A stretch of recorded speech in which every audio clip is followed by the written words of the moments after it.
बजरंग दल, विश्व हिंदू परिषद, हिंदू वाहिनी, हिंदू सेना, इन लोगों को किसने ऑथराइज किया?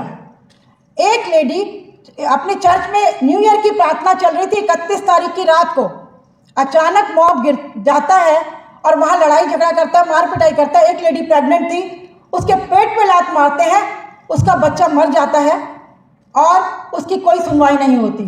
बड़ी कोशिशें हम लोगों ने की, तब जाकर करीबन 1.5 साल बाद उन लोगों को अरेस्ट किया गया। तो उनका जो अच्छे दिन का प्रोग्राम था, जो एक नारा था, वो आगे बढ़ता गया और ईसाइयों पर लगातार सताव आज की तारीख में भी बहुत ही बुरी तरीके से हो रहा है।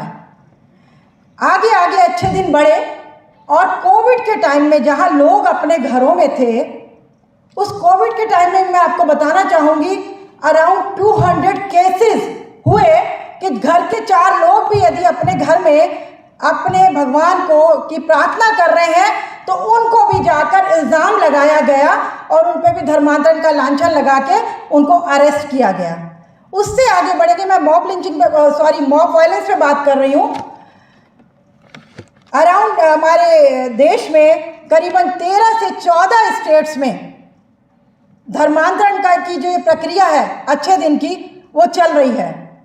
और उसमें एक शुरुआत उन्होंने जो मॉब वायलेंस की वो रुड़की में एक चर्च चलता है। मैं ये बताना मांगूंगी आपको किस तरीके से ये इनको कितनी आज़ादी दी गई है, किस तरीके से ये हावी होते हैं हम लोगों पर, कि सीधा 200-250 लोगों का मॉब जय श्री राम के नारे लगाता हुआ चर्च में धड़ाधड़ घुसता है। और सबसे पहले वो लोग क्या करते हैं, सबसे पहले जो वो लगा होता है ना राउटर सीसीटीवी का, उसको उठा के फेंक देते हैं ताकि कोई रिकॉर्ड ही ना रहे। मतलब इतने ट्रेंड है, पूरी तैयारी से वो लोग एंटर करते हैं और उनकी कोई रिकॉर्ड ना रहे तो उसको भी वो ख़त्म कर देते हैं। और उसके बाद तोड़फोड़ करते हैं। तोड़फोड़ करने के बाद पुलिस प्रशासन का रुख क्या रहता है कि हम ही पिटते हैं और हम पे ही केस बनते हैं। फिर और मैं आगे आपको लेके चलती हूँ कि हमारे को किस तरीके से सोशल बॉयकॉट किया जा रहा है। अभी मैं उसकी कर्नाटका की बात करती हूँ। अभी लेटेस्ट ये जनवरी महीने का किस्सा है कि एक लेडी बेलगांव के पास एक गांव में आंगनवाड़ी में जॉब करती है और जब क्योंकि वो क्रिश्चियन थी तो उस पर इल्ज़ाम लगाया जाता है कि यहाँ पर वो धर्मांतरण करा रही थी और उस इल्ज़ाम पे उसको नौकरी से निकाल दिया जाता है। और नौकरी के साथ साथ उसको जिस गांव में वो रहती है वहाँ पर लाउड स्पीकर से अनाउंस किया जाता है कि ना तो इसको पानी दिया जाएगा, इस परिवारों को, जितने भी ईसाई परिवार हैं यहाँ पर जो ईसाई धर्म को मानने वाले हैं, उनको ना तो पानी दिया जाएगा ना राशन दिया जाएगा। हार के वो कुछ परिवार उस शहर से निकलते हैं और दूसरी जगह रहते हैं। तो काफ़ी समय के बाद हम लोग उसमें इंटरवीन करते हैं तो उनको कुछ न्याय दिलाने की कोशिश करते हैं। मैं इनकी प्रक्रियाएं बता रही हूँ, ये अच्छे दिन के जो इनकी प्रैक्टिस चल रही है वो अच्छे दिन की प्रैक्टिस का मैं बता रही हूँ। उससे आगे हम चलते हैं। केरल में एक छत्तीसगढ़ के लोग रहते हैं और वहाँ पर उनके बेटे की डेथ हो जाती है। और जब डेथ हो जाती है तो उनकी इच्छा होती है कि चलो मैं अपने बच्चे को जहाँ का गांव का है वहीं पर लेके आता हूँ। जब वो वहाँ गांव में लाते हैं तो वहाँ गांव में उनको बरियल करने नहीं दिया जाता और हार के उसको दूसरे सिटी में जाकर उसका बरियल किया जाता है। उस पर ये इल्ज़ाम है कि आप ईसाई धर्म के हो, आप लोगों को यहाँ बरियल किया नहीं जाएगा क्योंकि आप लोगों ने धर्म परिवर्तन किया, अपना कन्वर्जन किया। इस तरीके के हादसे और बढ़ रहे हैं ईसाइयों पर। अभी लेटेस्ट मैं आपको लास्ट ईयर का बताती हूँ, गाजियाबाद का। हमें इतनी आज़ादी नहीं है कि हम अपने घरों में जन्मदिन या मैरिज एनिवर्सरी या कुछ फंक्शन कर सकें। एक जगह गाजियाबाद में बर्थडे सेलिब्रेशन था, सभी लोग अपने धर्मगुरुओं को बुलाते हैं, कुछ लोग हमारे भी धर्मगुरु गए वहाँ पर।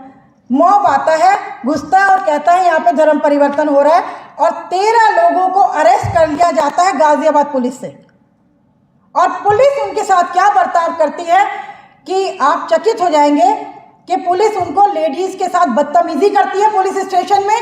और जब उनको जेलों में डाला जाता है, मैं खुद गई हूँ जेल, डासना मसूरी जेल में मैं गई, मैं खुद का एक्सपीरियंस बता रही हूँ कि वहाँ जब मैं गई तो घुसते ही पर्ची काटने के पैसे दो। फिर जब अंदर एंटर किए तो टाइम बढ़ाने के पैसे दो। मुझे बहुत गुस्सा आया। मैंने अपॉइंटमेंट ली, वहाँ के आलोक जी सुपरिटेंडेंट थे, मैंने अपॉइंटमेंट ली, मैंने कहा मैं आपसे मिलना चाहती हूँ। जब उन्हें बताया गया तो मैं जेल का आपको बता रही हूँ कि जेल सुपरिटेंडेंट मेरे सामने कहे जा रहा है मैडम जी इन्होंने तो धर्म परिवर्तन किया था। फिर मैं चिल्ला पड़ी। मैंने बोला कि जेल में कौन सा धर्म परिवर्तन हो रहा है जो आप, मतलब मैं ये बता रही हूँ कि पुलिस प्रशासन भी पूरा ट्रेंड है, पूरी तरीके से वो ट्रेंड है कि भाई धर्म परिवर्तन का मैटर आ रहा है, चाहे वो झूठा है चाहे वो सच्चा है, उसको आपने अरेस्ट करना है और उनके खिलाफ कार्रवाई करनी है। जेल में जाने से पहले जब पुलिस उनको गाजियाबाद उसमें ले जाती है कोर्ट में, अपने बयानों को उसको छुपाने के लिए पुलिस ने उनके ऊपर धुआं छोड़ा और धुआं छोड़ के जो विक्टिम्स थे उनसे कोरे कागजों पर साइन करवाए। ये मैं हिंदुस्तान की पुलिस प्रशासन की बात आपको बता रही हूँ। तो इस तरीके से हिंदुस्तान में, भारत में जो ये ईसाई समाज के, ईसाई समुदायों के साथ हो रहा है, ये बहुत ही सोचने का विषय है। अभी तक यदि 2014 से हम आज तक देखते हैं तो अराउंड 4000 केसेस हो चुके हैं और 4000 में से अभी भी 200 से ऊपर लोग हमारे जेलों में हैं, जो कि बिल्कुल झूठ उसमें इल्ज़ाम में ये लोग जेलों में गए हैं। तो आप ये देखिए, अभी सितंबर में, अभी जनवरी से लेकर अभी तक 570 केसेस जो हैं हमारे लिस्टेड हैं। यदि किसी को भी हमारे से कुछ चाहिए तो हम आपको रिकॉर्ड दे सकते हैं, आपको सारा रिकॉर्ड हमारे पास है इस चीज़ का, वो हम आपको दे सकते हैं। एक और केस मैं आपको बताती हूँ, ये केस है एमपी का। इनकी ज्यादती को, जो इनकी ज्यादती है, बजरंग दल, विश्व हिंदू परिषद, हिंदू वाहिनी, हिंदू सेना, इन लोगों को किसने ऑथराइज किया? एक लेडी अपने चर्च में न्यू ईयर की प्रार्थना चल रही थी 31 तारीख की रात को, अचानक मॉब गिर जाता है और वहाँ लड़ाई झगड़ा करता है, मार पिटाई करता है। एक लेडी प्रेग्नेंट थी, उसके पेट पे लात मारते हैं, उसका बच्चा मर जाता है और उसकी कोई सुनवाई नहीं होती। बड़ी कोशिशें हम लोगों ने की, तब जाकर करीबन 1.5 साल बाद उन लोगों को अरेस्ट किया गया, जब हम लोगों ने इंटरवेन किया। ये मैं आपको इसलिए बता रही हूँ कि जैसे अपूर्वानंद जी ने कहा था कि ईसाई समाज पे जो अट्रॉसिटीज़ हो रही हैं वो बहुत ज़्यादा आप लोगों को पता नहीं चल रही हैं। तो ये मैं ध्यान दिलाना चाहती हूँ आपको इस तरफ कि किस तरीके से ईसाई समाज के साथ, मुस्लिम्स के साथ साथ ईसाई समाज के साथ जो त्रासदी हो रही है, जो अच्छे दिन का जो ये मैं तो कहूँगी कि खेल ही खेला जा रहा है और कुछ लोगों को पूरी खुली छूट दी गई है कि वो जो चाहे करें, बस उन लोगों को कोई अरेस्ट नहीं किया जाता, ना ही उन लोगों की तरफ कोई ध्यान दिया जाता है। तो इतना ही कह के मैं बहुत टाइम नहीं लूँगी, अपूर्वानंद जी ने मुझे इंडिकेट कर दिया है। तो मैं यही कहूँगी कि आज ये वक्त है कि हमें ईसाई, मुस्लिम्स को, सबको, जितनी माइनॉरिटीज़ है, हमको एक होकर इन लोगों का सामना करना है और अपनी आवाज़ को बुलंदी से ऊंचा करके आगे बढ़ना है। Thank you so much.